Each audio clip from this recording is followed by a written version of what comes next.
पुराण विधेश्वर संहिता 12वां अध्याय मोक्षदायक पुण्य क्षेत्रों का वर्णन। सूत जी बोले, हे विद्वान और बुद्धिमान महर्षियों, मैं मोक्ष देने वाले शिव क्षेत्रों का वर्णन कर रहा हूँ। पर्वत, वन और कानों सहित इस पृथ्वी का विस्तार 50 करोड़ योजन है। भगवान शिव की इच्छा से पूरी पृथ्वी ने सभी को धारण किया है। भगवान शिव ने भूतल पर विभिन्न स्थानों पर वहां के प्राणियों को मोक्ष देने के लिए शिव क्षेत्र का निर्माण किया है। कुछ क्षेत्रों को देवताओं और ऋषियों ने अपना निवास स्थान बनाया, इसलिए उसमें तीर्थ प्रकट हो गए। बहुत से तीर्थ ऐसे हैं जो स्वयं प्रकट हुए हैं। तीर्थ क्षेत्र में जाने पर मनुष्य को सदा स्नान, दान और जाप करना चाहिए, अन्यथा मनुष्य रोग, गरीबी तथा मुक्ता आदि दोषों का भागी हो जाता है। जो मनुष्य अपने देश में मृत्यु को प्राप्त होता है, वह इस पुण्य के फल से दोबारा मनुष्य योनि प्राप्त करता है, परंतु पापी मनुष्य दुर्गति को ही प्राप्त करता है।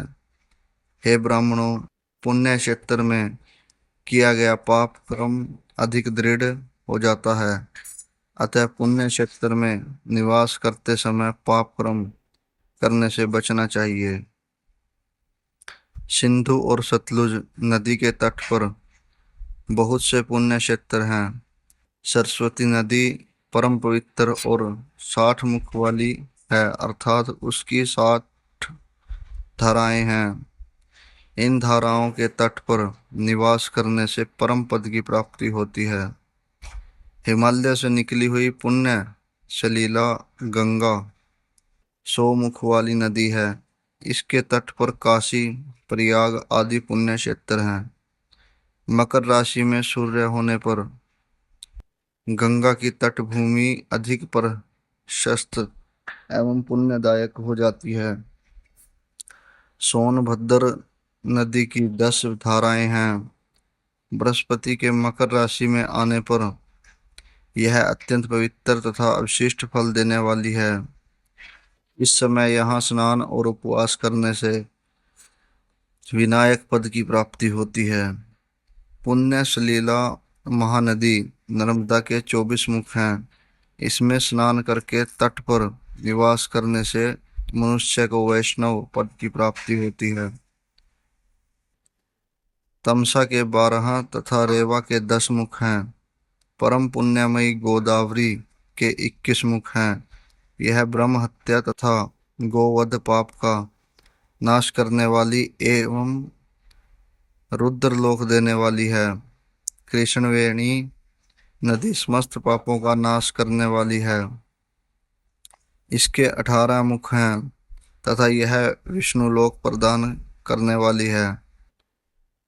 तुंगभद्रा 10 मुखी है एवं ब्रह्मलोक देने वाली है।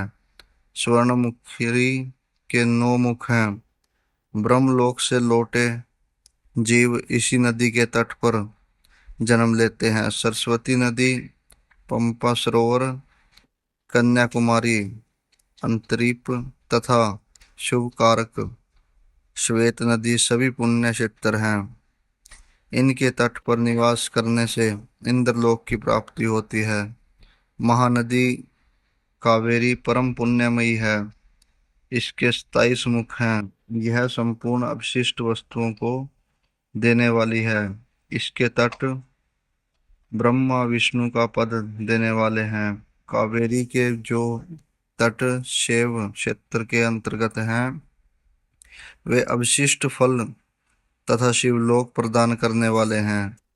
नैमिषारण्य तथा बद्रिकाश्रम में सूर्य और बृहस्पति के मेष राशि में आने पर स्नान और पूजन करने से ब्रह्मलोक की प्राप्ति होती है।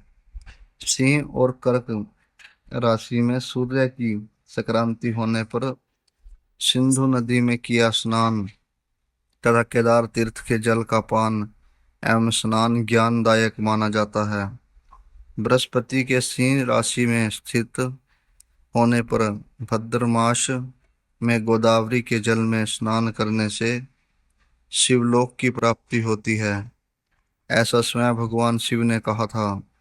सूर्य और बृहस्पति के कन्या राशि में स्थित होने पर यमुना और सोनभद्र में स्नान से धर्मराज और गणेश लोक में महान भोग की प्राप्ति होती है, ऐसी महर्षियों की मान्यता है।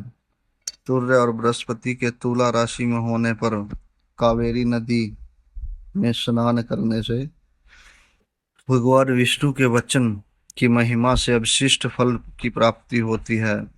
मार्गशीर्ष माह में सूर्य और बृहस्पति के वृश्चिक राशि में आने पर नर्मदा में स्नान करने से विष्णु पद की प्राप्ति होती है। सूर्य और बृहस्पति के धनु राशि में होने पर सुवर्णमुखी नदी में किया स्नान शिवलोक प्रदान करने वाला है।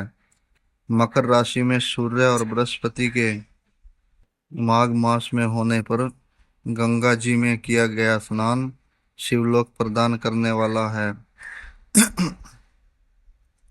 शिवलोक के पश्चात ब्रह्मा और विष्णु के स्थानों में सुख भोग कर अंत में मनुष्य को ज्ञान की प्राप्ति होती है।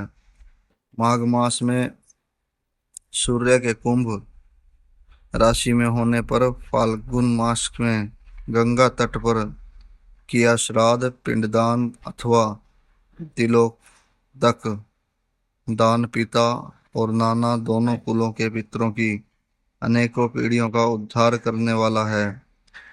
गंगा व कावेरी नदी का आश्रय लेकर तीर्थवास करने से पाप का नाश हो जाता है।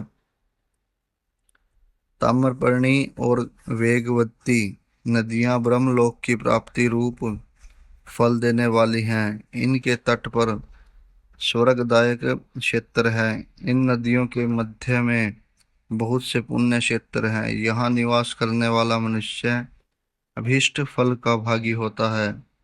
सदाचार, उत्तम वृत्ति तथा सद्भावना के साथ मन में दया भाव रखते हुए विद्वान पुरुष को तीर्थ में निवास करना चाहिए, अन्यथा उसे फल नहीं मिलता। पुण्य क्षेत्र में जीवन बिताने का निश्चय करने पर तथा वास करने पर पहले का सारा पाप तत्काल नष्ट हो जाएगा, क्योंकि पुण्य को ऐश्वर्यदायक कहा जाता है। हे ब्राह्मणों, तीर्थ में वास करने पर उत्पन्न पुण्य कायिक, वाचिक और मानसिक सभी पापों का नाश कर देता है। तीर्थ में किया मानसिक पाप कई कल्पों का तक पीछा नहीं छोड़ता, यह केवल ध्यान से ही नष्ट होता है। वाचिक पाप जाप से तथा कायिक पाप शरीर को सुखाने जैसे कठोर तप से नष्ट होता है। अतः सुख चाहने वाले पुरुष को देवताओं की पूजा करते हुए और ब्राह्मणों को दान देते हुए पाप से बचकर ही तीर्थ में निवास करना चाहिए। ओम नमः शिवाय। हर हर महादेव।